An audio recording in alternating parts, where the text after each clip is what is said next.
বেশিক্ষণ বলবো না, একদম শর্ট টাইমে আমরা এসেছি আজকে রায়গঞ্জ শহরের সন্নিকটে সোহারই মোড়। এখন যেখানটায় দাঁড়িয়ে আছে এটা সুভাষগঞ্জের দিক থেকে রাস্তাটি এলো, এটা সোহারই মোড়ের ঠিক আগে। আমরা একটা মন্দিরে এসেছি, দেখি মন্দিরের ভেতরে কি আছেন। আমরা মন্দির প্রাঙ্গণে প্রবেশ করছি। বেশ সুন্দর, বাইরে থেকে দর্শনীয় মন্দির, অনেকগুলোই সিঁড়ি আমাদের উঠতে হচ্ছে। তো আমরা মন্দিরের ভেতরে মায়ের অনুমতি নিয়ে প্রবেশ করছি। আপনারা সকলেই সাথে থাকুন, আশা করি এই ভিডিওটি আপনাদের সবার ভালো লাগবে এবং কেউ স্কিপ করে যাবেন না, দয়া করে দেখে যাবেন। আমরা মন্দিরের ভেতরে প্রবেশ করলাম। আমরা সেই সুন্দর মায়ের যে মন্দির, মায়ের যে বাসস্থান, মা যেখানে বসেন সেই জায়গায় আমরা এসে পৌঁছে গেছি। আপনারা সেই সুন্দর একটা, শরীরটা আমার ঠান্ডা হয়ে গেল, মানে মনটা আমার ভরে গেল, মানে কি বলবো আপনাদের। দেখি আমরা পুরোহিতের দর্শন পাই কিনা, এইখানে যিনি পৌরোহিত্য করেন। আমরা তো আসলে অজ্ঞানতার বশে অনেকেই অনেক কথা বলি, আমরা অনেক শব্দকে জানি, অনেক শব্দকে জানি না, কিন্তু সেটাও আমরা বলে ফেলি সমাজে। তো আমরা অনেক বিগ্রহ, মানে মায়ের যে ভিন্ন ভিন্ন রূপ, সেই রূপগুলোর যে প্রতিকৃতি, সেটা কিন্তু আমরা এই মন্দিরের দেয়ালে দেখছি। এই যে মা ছিন্নমস্তা, তারও বিভিন্ন কাহিনী রয়েছে। আমাদের যে কালীপুরাণ, তারপরে শিবপুরাণ, পদ্মপুরাণ, বিভিন্ন যারা গ্রন্থ রচয়িতা বা যারা এগুলো নিয়ে বিশেষভাবে বিশ্লেষণ করেন, তারা নিশ্চিতভাবে জানবেন এবং তাদের কাছ থেকে জেনেও নেব। বিভিন্নভাবে মন্দিরের ভেতরটা সাজানো রয়েছে। দেখুন, এখানে একটা মঞ্চের মতো রয়েছে। আপনাদের আগেও বলেছি যে আমরা কিন্তু রায়গঞ্জ শহর থেকে অনতি দূরে, একদম কাছেই সোহারই মোড়ের কাছে এসে হাজির হয়েছি। সোহারই মোড়ের পাশেই একদম এই মন্দির, যেটা আমরা জাগ্রত মন্দির বলেই জানি, এবং এখানটায় একটা কথিত রয়েছে লোকমুখে যে যেটা চাই মায়ের কাছে সেটাই নাকি পায়, এমন কথা কিন্তু বহুলভাবে প্রচলিত। আর এখানে যিনি সাধক বা পূজারী বা এইখানটায় যিনি পৌরোহিত্য করেন, তার কাছেও আমরা জেনে নেব আমাদের মায়ের কাহিনী। আর আপনাদের আসার রাস্তা বলে দিলাম, সুভাষগঞ্জ থেকে সোজা রাস্তা ধরে সোহারই মোড়ে ওঠার আগে হাতের বাঁ দিকে মন্দির, এবং রায়গঞ্জ থেকে আসতে আপনার সোহারই মোড় থেকে হাতের বাঁ দিকে ঘুরে হাতের ডান দিকের মন্দিরটি হচ্ছে এই সেই মন্দির। আমি ভিডিও বেশি দীর্ঘায়িত করব না, আমরা সরাসরি মায়ের কাছে চলে যাই এবং মায়ের কাছে কিছু প্রার্থনা করব। আপনারা যারা অনেক দূরে থাকেন, দেশের বাইরে থাকেন, তারাও কিন্তু মায়ের কাছে এই ভিডিওর মাধ্যমে আপনাদের প্রার্থনা, আপনাদের অভাব অভিযোগ জানাতে পারেন। এখানে দেখছেন স্বয়ং মা এখানে রয়েছেন, মা চণ্ডী। তিনি কিন্তু একটা বিশেষভাবে একটা রূপ নিয়ে আছেন। সদা সর্বদা সন্তানদের তিনি মঙ্গল চান, প্রত্যেক মাই তাই চায়। এই দিকেও রয়েছে একটা মায়ের মূর্তি। আমরা এইখানকার যিনি রয়েছেন দায়িত্বে, তার কাছ থেকে আমরা পুরোটা পরে জেনে নেব, কিন্তু আমরা আগে শ্রী বিগ্রহকে প্রণাম করে নিই এবং তার কাছ থেকে আমরা নিশ্চিতভাবে কিছু ফল আশা করব। কারণ আমরা এই যে সমাজ ব্যবস্থায় অত্যন্ত লোভী মানুষ, আমরা শুধু চাই আর চাই, আমাদের চাওয়ার শেষ নেই। কিন্তু মায়ের কাছে আমরা কখনোই চাই না মা আমাদের মানুষের মতো মানুষ করে দিও, কিন্তু মা চায় সন্তান সুখে থাক। একটা পড়া পড়ছিলাম না, যে আমার সন্তান যেন থাকে দুধে ভাতে, মা কিন্তু আমাদেরকে দুধে ভাতে রাখতে চাই। কিন্তু একটা কথা পাশাপাশি মনে রাখতে হবে, যে যেখানে সত্য এবং সুন্দর সেখানেই কিন্তু ভগবান থাকেন। আর সত্য এবং সততার যে বিঘ্ন ঘটাবেন, সে কিন্তু কিছুই পাবেন না নিশ্চিতভাবে। তবে মা সকলকেই ফলদান করবেন, এই মন্দিরে সকলেই আসবেন। আমরা চলে যাচ্ছি সরাসরি আমাদের এইখানকার পৌরোহিতের কাছে। প্রণাম, ভালো আছেন? ভালো আছি। একটু আপনার নামটা বলবেন? আমার নাম সন্তোষ চক্রবর্তী। আচ্ছা, আপনি তো এই মন্দিরে দীর্ঘ বৎসর থেকে পুজো করেন, তার আগেও কি আপনাদের এই মন্দিরটা ছিল? এই মন্দির বাংলার 1362 সালে প্রথম এখান থেকে শিলামূর্তি মায়ের ওঠে। তখন আমার ঠাকুরদাদাকে এক জমিদার আর কি এই জায়গাটা মানে মন্দিরের জায়গাটা সেবায়েত হিসাবে ওনাকে দানপত্র হিসাবে দেয়।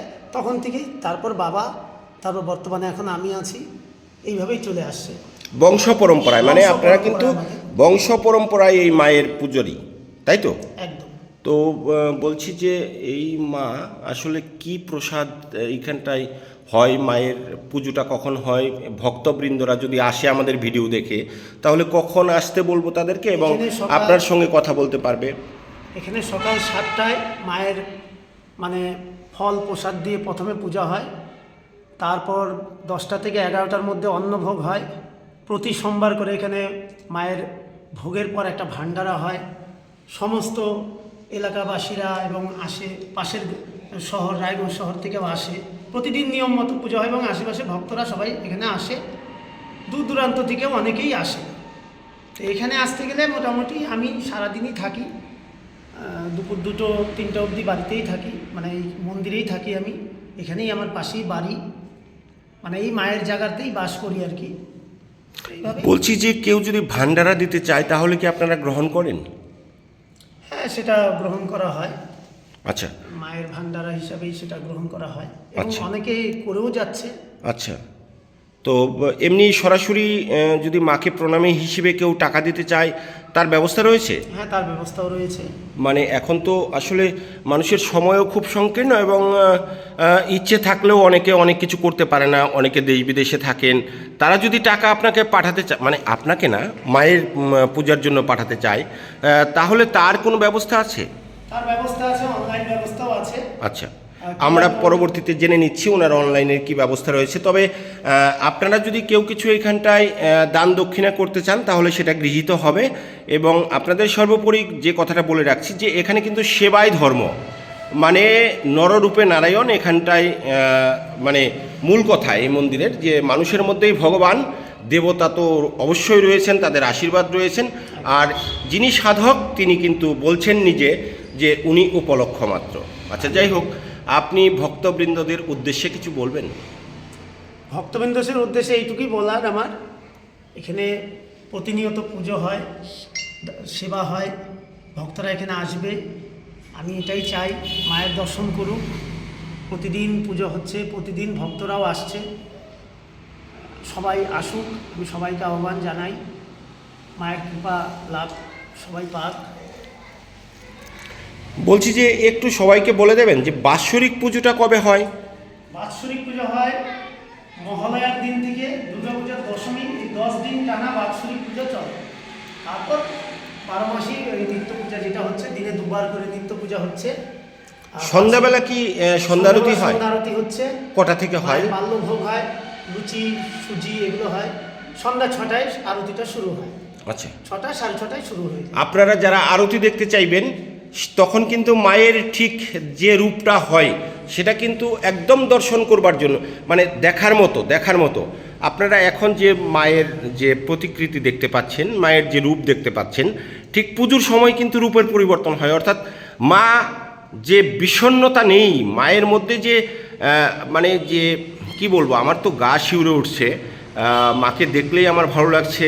মানে আমি কথা ঠিক আটকে যাচ্ছে, মানে এতটাই আমি ইন্সপায়ার হয়ে গেছি, এতটাই আমার ভালো লেগেছে, ভাবাবেগে পড়ে গেছি মায়ের, মানে যেটা বলার মতো নয়। তবে মায়ের যদি রূপ সত্যিকারের কখনো কখনো এত স্বরূপা হয়ে ওঠেন তিনি, হ্যাঁ, সেই রূপ যদি দর্শন করতে চান তাহলে কিন্তু আপনাকে সন্ধ্যা আরতিটা দেখতে হবে। সন্ধ্যাবেলায় প্রচুর ভিড় হয়, প্রচুর দর্শনার্থী আসেন, ভক্ত আসেন মায়ের, হ্যাঁ, এবং মায়ের মুখ তখন কিন্তু একদম মানে সেই আলোকিত হয়ে পড়ে, মা অনেক বেশি প্রসন্ন হয়ে পড়ে। কারণ নির্দিষ্ট সময়ের সাথে সাথে তো আমাদেরও মন কখনো বিষণ্ণ থাকে, কখনো খুশিতে ভরা থাকে। তাই মাও তো আমাদেরই মা, কাজেই ওনার মায়ের যে মুখটা, সেই মুখের মধ্যে কিন্তু একটা সেই সুন্দর একটা দিব্য ভাব, মানে আশীর্বাদের যেটা সংকেত, সেটা কিন্তু ঠিক সন্ধ্যা আরতির সময় আমরা দেখতে পাই। এখানে প্রচুর মানুষের ভিড় হয়। তো পুরোহিত এখানটায় রয়েছেন আমাদের সঙ্গে শ্রী সন্তোষ চক্রবর্তী, উনি বিভিন্ন জায়গায় যজ্ঞ অনুষ্ঠানও করে থাকেন। আপনাদের বিভিন্ন রকম যদি সমস্যা থেকে থাকে তাহলে ওনার সঙ্গে যোগাযোগ করতে পারেন। আশা করি আপনাদের মায়ের কৃপায় সেটা হয়তো কার্যকরী হবে বা সেই সমস্যা থেকে আপনি হয়তো পরিত্রাণ পেতে পারেন। এটা তো আমরা আশা করতেই পারি, কারণ মানুষের মধ্যেই ভগবান, এটা তো আমরা জানি। আর কিছু বলবেন দাদা? আমিও তাই বলছি, সব ভক্তরা এখানে আসুক, তাদের সমস্যা মায়ের কাছে যা করবে মাই করবে। আমি হয়তো উপলক্ষ সন্ধ্যারতি, অন্নভোগ, এই যে সময়গুলোতে সবাই আসুক, অনেক ভক্তবৃন্দ আসে, সবাই আসুক, মায়ের কৃপা লাভ হোক, মা মঙ্গল করুক সবার, এটাই চাই। আচ্ছা, এইখানে যে মায়ের মূর্তিটা রয়েছে, এটা তো আমরা এখন যেটা আমাদের ভক্তরা বা আমাদের যারা মানে দেখে থাকেন আমাদের এই চ্যানেলটা, বা যাদের সামনে ভিডিওটি গেল, এই মায়ের নামটা একটু বলবেন? এই মায়ের নাম হচ্ছে তারা মায়েরই এক রূপ, নীল সরস্বতী তারা। নীল সরস্বতী তারা, আচ্ছা। সরস্বতী তারা। বাৎসরিক পুজোটা? কালী পুজো মানে দীপান্বিতা কালী পুজো একই ডেটে? দীপান্বিতা কালী পুজোর রাতে এই মায়ের পুজো হয়। এই মায়ের মানে এই দু রকম মূর্তি আমরা দেখতে পাচ্ছি, দুটো মায়ের কি একই দিনে পুজো? না, এই আচ্ছা। মায়ের তো মহালয়াতে পুজো, আচ্ছা। আর নীল সরস্বতী মায়ের কালী পুজোর রাতে পুজো। আচ্ছা, আপনারা শুনলেন, মা আমাদের নীল সরস্বতী মা। এটা হয়তো অনেকেরই অজানা থাকতে পারে, তার রূপের বর্ণনা বা তার যে আমাদের শাস্ত্রমতে যা কিছু রয়েছেন, তার যে আবির্ভাব, সেটা নিশ্চিতভাবে আপনাদের সামনে আগামী দিনে আমরা আরেকবার আলোচনায় নিয়ে আসব আমাদের চ্যানেলে শ্রীযুক্ত সন্তোষ চক্রবর্তী মহাশয়কে। তবে আজকের দিনের জন্য রাখছি। সবাই ভালো থাকবেন, সুস্থ থাকবেন। আর আপনাদের ওই যে বলছি, সমস্যা সবারই আছে, পৃথিবীতে সমস্যা নেই এরকম মানুষের সংখ্যা খুব কম। তবে মানুষের সমস্যা মানুষই কিন্তু সমাধান করে দেয়। ভগবান তো নিশ্চিত আছেন, আর আমরা ভগবানের উপর নির্ভরশীল। আপনাদের সমস্যাগুলো আমাদের যে সাধক আছেন, যিনি এই মন্দিরের পুরোহিত আছেন, ওনার সঙ্গে আলোচনা সমালোচনা করে একটা সিদ্ধান্তে পৌঁছাতে পারেন। সবাই ভালো থাকবেন, সুস্থ থাকবেন।